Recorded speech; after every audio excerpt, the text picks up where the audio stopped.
naman po, hindi naman po siya no, for leisure, hindi rin naman po vacation. So, trabaho po talaga. And paano mo i-describe yung relationship niyo ni James sa ulan? Ano ba siya? Paano ma-describe? Ano bang klase siya? Parang banayad lang siya, di ba? Sobrang ano po kasi namin sobrang wala, relax lang kaming dalawa and hindi ko din naman i-deny. Love na love din naman namin yung isa't isa. And so far, so good. Wala naman pong serious issues or anything. Masaya lang po kami talaga. For the record, gaano kayo katagal? Sorry, 3 years. 3 years na. Ano naman meron sa relationship na to? Bakit nagtagal? Kasi parang, di ba parang siyempre, iba naman ang upbringing. I mean, sa ibang bansa lumaki si James, so marami siyang, hindi siya conservative. Actually, give and take. Adjustments, kaming dalawa po. Siyempre, iba nga po yung culture nila doon. Dahil nga po, nasabi niya pa rin po yung sa atin. So, kaming dalawa nag-a-adjust po kami. And very understanding kami po. Hindi yung kuha ka lang ng kuha. Kunyari, ayaw ko siya pumunta sa ganito. Hindi ko pumunta, sabihin ko. No, parang hindi rin kami strict sa isa't isa. Yun po. And ang pinakagusto ko po kasi sa relationship namin, we both grow. Hindi lang po together, but we grow apart in the relationship as well. And I think that's the best part. Paano ka nag-grow kay James? Kasi ang laki talaga ng pinagbago mo mula nung naging kayo. I think ang pinakamalaking nagawa sa akin ng relationship is I learned to accept myself. Kasi before, marami po akong insecurities, ang dami ko pong problema, parang palagi po akong stress and all. Pero nung naging kami po kasi ni James, parang natutunan ko pong mag-relax, tapos mag-let go lang, tapos enjoy life. At saka yung confidence mo, no? At saka yung sensuality mo, parang yung sexiness mo, parang lumabas. Opo, kasi parang yun nga po, I learned to accept myself po kasi flaws and all. Pero sa palagi mo, ano naman ang nabago mo kay James?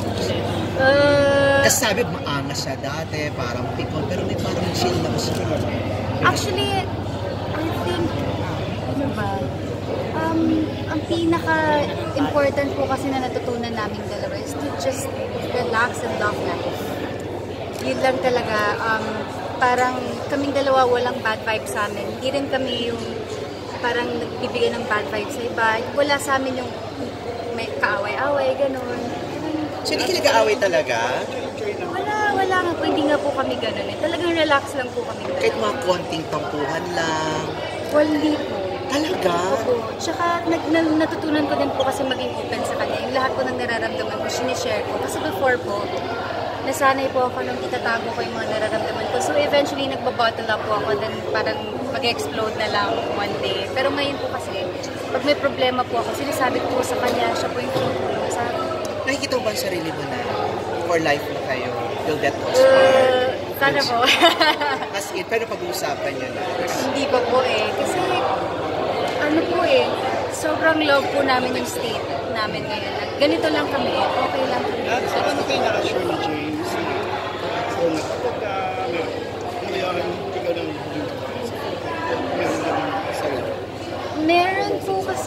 meron po kasi kami mga discoveries na medyo malali po kasi na hindi ko din naman po alam kung paano ko siya explain.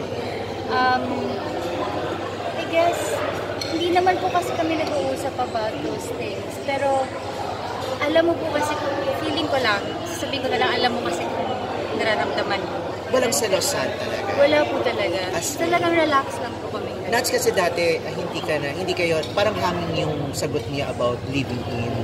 Masasagot mo naman ba siya ngayon? Bakit pa ba tinatanong niya? Hindi, kung masasagot mo lang ba siya ngayon o hindi, or wag na lang. Oh my God, kayo na pa bahala dyan. Oh my God. Pero naniniwala ka naman sa marriage. Gusto mo ba someday ikasal ka din? Kasi I think marriage po kasi is ano eh, parang formality, I guess. So, yun po. So, okay lang sa'yo kahit walang marriage? Siyempre po gusto ko rin meron. Pero parang I think it makes the relationship formal po. Kasi parang hindi na issue yung living in, kasi parang yun yating testing sa kung paano tatagal yung relationship. Ano ba yun? Hindi ko po alam eh. So, Nats, kung may wedding man or wala, it doesn't matter.